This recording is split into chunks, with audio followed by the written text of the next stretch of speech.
Kata Allah, ihfadillaha yahfadka. Jagalah Allah, jagalah agama Allah, jagalah perintah Allah Subhanahu wa taala, maka yahfadka, kata Rasulullah. Maka niscaya kau akan mendapati Allah bersamamu.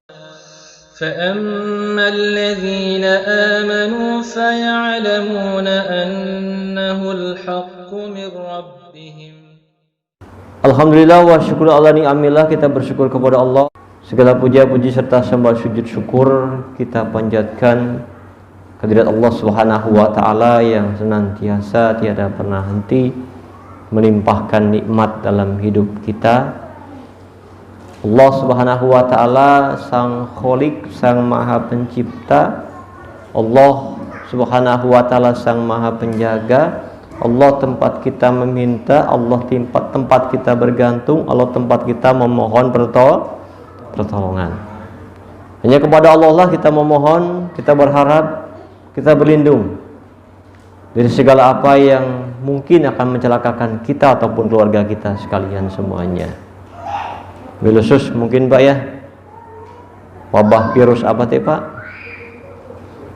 Ya, si apa teh? Si COVID ya Pak ya, yang katanya masih ada di muka bumi ini. Mudah-mudahan insya Allah dengan wasilah kita senantiasa dekat dengan Allah Subhanahu wa taala, kita senantiasa takarrub kepada Allah Subhanahu wa taala dengan amal ibadah kita sekalian semuanya. Insyaallah kita yakin Allah lah yang menjaga kita sekalian semuanya. Tapi yang terpenting juga adalah kita harus ikhtiar ukhrawi. Kita senantiasa lebih mendekatkan diri kita kepada Allah sebagai Sang Khalik, pencipta segala apa yang ada. Langit, bumi, bulan, bintang, matahari, bumi, manusia, hewan, tumbuhan, malaikat, jin, termasuk iblis, termasuk dajjal, termasuk COVID. Itu makhluk siapa Pak? Makhluk Allah. Semua ciptaan Allah. Allah teh khalik, kullu ma siwallah bahwa makhlukun. Allah teh khalik dan semua selain daripada Allah adalah makhluk. Ya, dajjal teh makhluk Allah Pak. Nanti yang akan muncul membuat fitnah yang sangat luar biasa kepada manusia, fitnah yang paling besar dalam kehidupan manusia. Dalam sebuah hadis, Rasulullah Arba'in Nawawi, hadis yang ke-19, Rasulullah mengajarkan kepada kita, kepada Ibnu Abbas, ya gulam ini u'alimuka bi kalimatin. Wahai anak muda, berarti sama aja manggil kita sekalian semuanya. Wahai umatku sekalian semuanya, aku akan mengajarkan kepada kalian beberapa kalimat. Kata Allah, ihfadillaha yahfadka. Jagalah Allah, jagalah agama Allah, jagalah perintah Allah Subhanahu wa taala, maka yahfadka, kata Rasulullah. Ketika kalian bisa menjaga agama Allah, maka Allah akan menjaga kalian. Ihfadillaha yajidu jahaka. Jagalah Allah, jagalah agama Allah, maka niscaya kau akan mendapati Allah bersamamu. Kita teh akan merasa kita bersama Allah ketika memang kita dekat dengan Allah Pak. Bener gak Pak? Pak Agus merasa istri teh ada di dekat Pak Agus kemanapun Pak Agus berada, ketika memang Pak Agus cinta dekat dengan istri. Gak lagi perang Pak Agus, ya, lagi damai, tentram, sejahtera, kehidupan rumah tangganya harmonis, ya, kemanapun Pak Agus berjalan, kemana Pak Agus pergi, istri pasti kontak, WA minimal. Berarti merasa Pak Agus akan merasa istri kemanapun berada, istri ada di samping Pak Agus. Begitupun ketika kita setiap saat, di setiap tempat, setiap waktu, kita senantiasa dekat dengan Allah Subhanahu wa taala, kita ingat Allah, kita jaga agama Allah, maka kita pun merasa, dan insya Allah malah Allah akan beserta dengan kita sekalian semuanya. Ketika Allah bersama kita sekalian semuanya, maka kita insya Allah akan dijaga segala mara bahaya, wabah yang mengancam kita sekalian semuanya, insya Allah. Kata Rasulullah lagi dalam hadis itu menyampaikan, Rasulullah mengatakan, ya seandainya pun umat semuanya berkumpul, bahkan hadis lain mengatakan seandainya jin dan manusia semuanya berkumpul berkeinginan dan maksud akan memberikan kemanfaatan kepadamu, niscaya tidak akan datang satu kemanfaatan pun tanpa yang Allah telah tuliskan, telah catatkan. Begitupun ketika semua umat, semua manusia, jin dan manusia bahkan, ketika berkumpul bersama akan mencelakakan kita sekalian semuanya, niscaya tidak akan datang satu kecelakaan pun tanpa yang Allah telah gariskan. Telah kering tinta di Lauhil Mahfuz menuliskan segala yang terjadi sampai dengan hari kiamat. Kita teh cuman melaksanakan peran, Pak. Betul ya? Semua kejadian yang ada dari zaman 1, dari tahun 0 bahkan sampai dengan hari kiamat, bahkan sampai nanti keadaan kita di surga ataupun neraka, naudzubillah min dzalik. Ya, dan kita orang yang beriman di surga dan orang kafir keberadaannya di neraka, itu pun sudah tercatatkan, tergariskan semuanya oleh Allah Subhanahu wa taala. Jadi adanya wabah virus COVID-19 berarti itu pun sudah digariskan oleh Allah.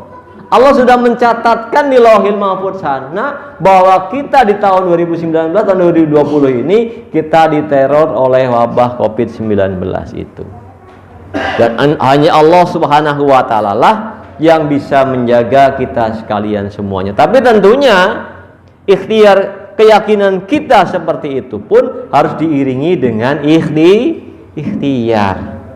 Ikhtiar duniawi mangga, kalau mau pakai masker dan sebagainya. Ya, tapi yang terutama ikhtiar ukhrawi, kita mau ibadah, mau sholat, mau dekat kepada Allah Subhanahu wa taala. Kalau kita nggak mau dekat sama Allah, jangan harap, jangan kita itu punya keyakinan yang seperti tadi itu. Diibaratkan orang nggak pernah sholat, Pak. Nggak pernah sholat, nggak pernah ngaji, nggak pernah baca Quran, boro-boro wudhu, boro-boro dekat dengan Allah, tapi yakin, wah saya yakin sama Allah, Allah yang menjaga saya nggak akan celaka, nggak akan kena COVID-19. Kalau tidak ada ikhtiarnya, dia tidak dekat dengan Allah Subhanahu wa taala, maka apa yang diucapkan adalah bohong yang seperti itu. Kita sekali lagi, insyaallah mudah-mudahan dengan kita senantiasa istiqomah berthalabul ilmi, istiqomah kita mendekatkan diri kita kepada Allah Subhanahu wa taala, kita memohon kepada Allah Subhanahu wa taala, mohon perlindungan, insyaallah Allah Subhanahu wa taala menjaga diri kita, menjaga keluarga kita, sanak famili, kerabat, tetangga kita sekalian semuanya. Terutama menjaga akidah kita sekalian semuanya, Pak. Menjaga akidah kita jangan sampai rusak, hancur karena si Covid. Betul, Pak? Sekarang tuh banyak yang takut sama Covid, akibatnya takut mati, Pak. Benar ya, Pak? Ya. Boleh nggak umat Islam takut mati? Boleh nggak? Boleh nggak takut Covid? Nggak boleh. Yang hanya diperbolehkan takut kepada Allah Subhanahu wa taala. Takut mati tidak boleh, menantang kematian pun tidak boleh. Ya. Kita hanya berserah diri kepada Allah Subhanahu wa taala, kapanpun ajal menjemput kita sekalian semuanya, tidak akan bisa kita majukan atau mundurkan sedikit pun kecuali dengan yang Allah Subhanahu wa taala tetapkan bagi kita sekalian semuanya. Maka kita orang yang beriman hanya kita takut kita kepada Allah Subhanahu wa taala, takut dengan azab, ancaman, siksa Allah Subhanahu wa taala. Kita adalah manusia yang senantiasa cenderung kita melaksanakan taat kepada Allah Subhanahu wa taala karena memang kita punya sifat seperti malaikat. Dan kita pun punya nafsu yang merupakan kendaraan iblis untuk menggelincirkan kita. Maka kita sangat dimungkinkan kita berbuat dosa, khilaf ataupun kesalahan. Betul ya, Pak ya? Baik dosa besar ataupun dosa kecil. Ya, naudzubillah min dzalik. Mudah-mudahan kita semuanya dan keluarga kita semuanya, mudah-mudahan Allah Subhanahu wa taala jaga. Allah jaga kita dari segala macam perbuatan dosa, maksiat kepada Allah Subhanahu wa taala.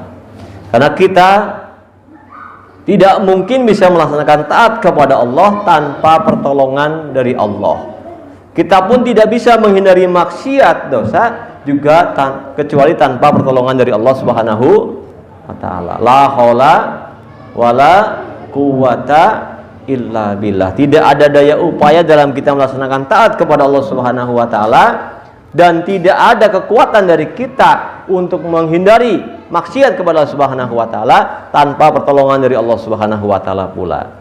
Jadi kita bisa sholat, kita bisa puasa, bisa ngaji, kekuatan dari Allah. Kita bisa menghindari maksiat, bisa menghindari segala macam perbuatan dosa pun kekuatan dari Allah. Kita nggak punya kekuatan, Pak. Kita nggak punya apa-apa dan nggak punya kekuatan. Jasad kita punya siapa, Pak? Allah, titipan dari Allah. Ruh kita milik siapa? Milik Allah. Harta benda kita juga titipan dari Allah. Istri anak kita juga amanah dari Allah. Ilmu yang kita miliki juga milik Allah. Ya. Kita bisa ibadah pun kekuatan dari Allah. Kita menghindari maksiat, kekuatan dari Allah. Maka kita mah punya apa dan bisa apa? Kita nggak punya apa-apa dan kita tidak mampu berbuat apa-apa. Semuanya kita sandarkan kepada Allah Subhanahu wa taala. Baik, masyarakat muslimin jamaah sekalian, walaupun kita manusia biasa yang cenderung kita melakukan perbuatan maksiat ataupun dosa, insya Allah kita harus berbangga. Kita bangga sebagai umat Kanjeng Nabi besar Muhammad Sallallahu Alaihi Wasallam. Insya Allah sebagai umat Kanjeng Nabi mah, insya Allah sebesar apapun dosa kesalahan kita sekalian semuanya, setiap kita orang yang beriman harus kita imani, kita yakini. Dalam kitab Subul Iman, di antaranya meyakini, mengiktikadkan bahwa tempat kembali orang yang beriman, tempat langgengnya orang yang beriman adalah di surganya Allah Subhanahu wa taala, sebesar apapun dosanya. Berarti jadi kita harus meyakini, benar-benar seyakin-yakinnya mengiktikadkan bahwa tempat kembali kita orang-orang yang beriman kepada Allah Subhanahu wa taala, tempat langgeng kita adalah di surganya Allah Subhanahu wa taala. Ya, yaitu tadi, walaupun kita manusia biasa yang cenderung berbuat dosa, tapi kita berbangga sebagai umat Kanjeng Nabi. Yang pertama tadi, karena memang tempat kembali kita, langgeng kita adalah surganya Allah Subhanahu wa taala. Sebagaimana Rasulullah menyatakan pun, yahruju minan nar man kana bi qalbihi misqalu dzarratin minal iman. Ya, dan kita pun umat Kanjeng Nabi. Umat Kanjeng Nabi yang memiliki sangat banyak keistimewaan yang tidak dimiliki umat-umat sebelumnya, bahkan para nabi sebelum Kanjeng Nabi Muhammad pun iri dengan kita semuanya. Betul, Pak? Nabi Adam. Kenal Nabi Adam, Pak? Kenal ya? Nabi Adam itu nabi yang berapa? Pertama, manusia pertama yang ada di muka bumi ini. Kita kenal beliau. Beliau teh manusia pertama. Manusia yang kedua siapa, Pak? Siti Hawa, istri Nabi Adam. Itu kenal kan? Nabi Adam itu kita tahu, kita kenal beliau itu terusir dari surga. Dikeluarkan dari surga karena melakukan satu kehilapan, kesalahan. Beliau pernah menyampaikan dalam sebuah kitab, dikatakan, saya berbuat maksiat di surga, berbuat kesalahan di surga. Di surga kan, Pak? Ya, Nabi Adam makan buah huli di mana, Pak? Di surga makan buah hulinya. Tapi dikeluarkan dari surga. Nah, diturunkan ke dunia. Kalau kita mah, ya, walaupun kita berbuat kesalahan di dunia, insya Allah kita akan masuk ke surga, dikembalikan oleh Allah Subhanahu wa taala, dilanggengkan oleh Allah Subhanahu wa taala di surganya Allah Subhanahu wa taala. Ya, itu diantara keistimewaan kita umat Nabi Muhammad. Kita umat yang paling buncit, paling bontot, umur kita paling pendek, tapi insya Allah kita masuk surga paling duluan. Kenapa kita masuk surga paling duluan? Karena memang junjungan kita Nabi besar Muhammad SAW pun, beliau adalah manusia pertama yang diizinkan oleh Allah Subhanahu wa taala masuk ke dalam surga, dan beliau nggak mau masuk surga tanpa kita sekalian semuanya. Alhamdulillah. ثم يميتكم ثم يحييكم ثم إليه ترجعون